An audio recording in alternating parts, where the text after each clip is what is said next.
Zan here, author of the sci-fi series The Chronicles of Deneb, and your host on Chatting with AI. This week we turn from the sarcastic to the serious as I rocket off to space with ChatGPT to explore the far-out question of space exploration. Are we boldly going where no one has gone before for the crest of knowledge, or are we just cashing in for profit? Hello, ChatGPT. So I read that Russia and China are getting all cozy, teaming up to build an out-of-this-world research station on the moon. Meanwhile, NASA's doing what it can with the loose change Doge left in its tip jar to get the Lunar Gateway into orbit. What's going on with that? Why the sudden space race revival after a 50-year coffee break? Is this just a cosmic flex-off, or are they actually serious about building a human settlement up there? Moscow and Beijing have decided to go all besties in space, signing a deal to build the International Lunar Research Station, ILRS, a robotic and eventually crewed moon base by the 2030s. Russia, bless its heart, keeps losing rockets and cosmonauts' patience, so it's hitching a ride on China's rapidly advancing space program. China's playing the long game, planting its flag on the moon like it's calling dibs on the best camping spot. Meanwhile, NASA's trying to make its Lunar Gateway happen, an orbiting space station around the moon that'll be a pit stop for astronauts, not a full-blown base. The goal? To support the Artemis missions, put humans back on the moon by 2026, and eventually set up camp at the lunar South Pole, where there's ice, aka future moon margaritas.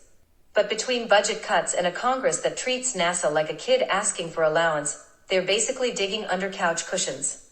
Why the new space race after 50 years of lunar ghosting? Because this time, it's not just about planting flags, it's about staying. The moon has water ice, which means drinking water, oxygen, and even fuel for deep space missions. Whoever controls the moon controls the gateway to the rest of the solar system. The US, China, and Russia all want to say, we run this rock. So are they serious about a permanent lunar base? Absolutely. But let's be real, it's also a chest-thumping contest between superpowers. The question isn't if we're going back to the moon, it's who gets there first, who stays, and who's the first to make a mess of it. Well, that's not all that NASA's up to. The North American Space Agency's gone all giddy up over its mission to the metal-rich asteroid Psyche 16, hoping to strike cosmic gold. Meanwhile, we got startups like Astroforge and TransAstra putting the pedal to the space metal, scrambling to turn actual space rocks into their personal piggy banks. Now, what's the deal with that? Are we generally trying to unlock the secrets of our solar system, or are we just itching to strip mine every celestial rock with a misfortune of orbiting nearby? Just in case Earth wasn't enough of a fixer-upper. Okay, buckle up, because this one's a cosmic gold rush with a side of science and a whole lot of capitalism. NASA's sending a robotic spacecraft to the asteroid, hoping to uncover secrets about our solar system's early days. Scientists believe Psyche 16 might be the exposed core of a baby planet that never quite made it to the big leagues. Studying it could help us understand how Earth and its iron-nickel core came to be. But then we've got the space mining cowboys, Astroforge, TransAstra, and a few other starry-eyed startups who see the same asteroid and think, how much per ounce and how fast can we send a space bulldozer? The real jackpot, rare metals. Psyche 16 alone could be loaded with gold, platinum, nickel, and iron worth more than Earth's entire economy.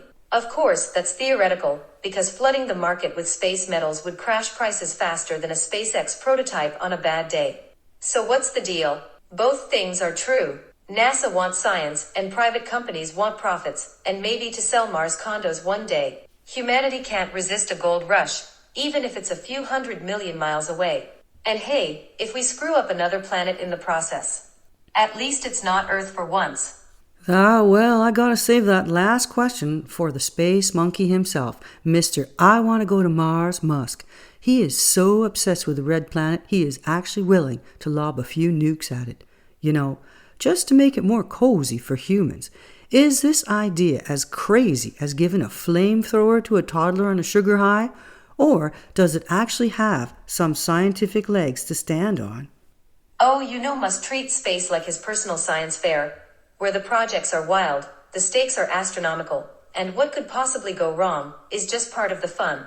But nuking Mars? That's next level mad scientist energy, even for him.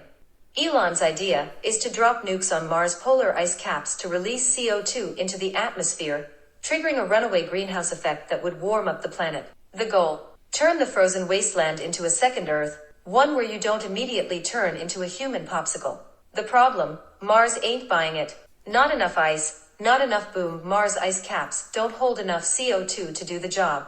We could vaporize every glacier, and it'd still feel like a winter morning in Antarctica. Fallout equals oops. Nukes don't just warm things up, they also leave behind radiation. Because nothing says, welcome to your new home, like glowing in the dark. Magnetic field. Still MIA. Even if Mars had a slightly thicker atmosphere, solar radiation would still fry anyone standing outside in their brand new SpaceX onesie. So, does it have scientific legs? About as much as a three-legged dog on an ice rink. Real scientists suggest terraforming Mars would take centuries, using methods like giant orbital mirrors to reflect sunlight onto the surface, bacteria that produce greenhouse gases, because who needs nukes when you've got microbes, dropping asteroids full of ammonia, the galactic scale version of Febreze. But Musk, he's impatient. If he could strap a giant hairdryer to Starship and aim it at Mars, he probably would. Final verdict: this plan is about as scientifically solid as strapping a jet engine to a lawn chair. But hey, if anyone's crazy enough to try it anyway, it's Musk.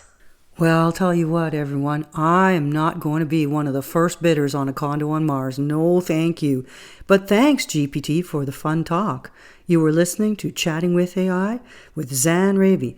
Till next time. AI.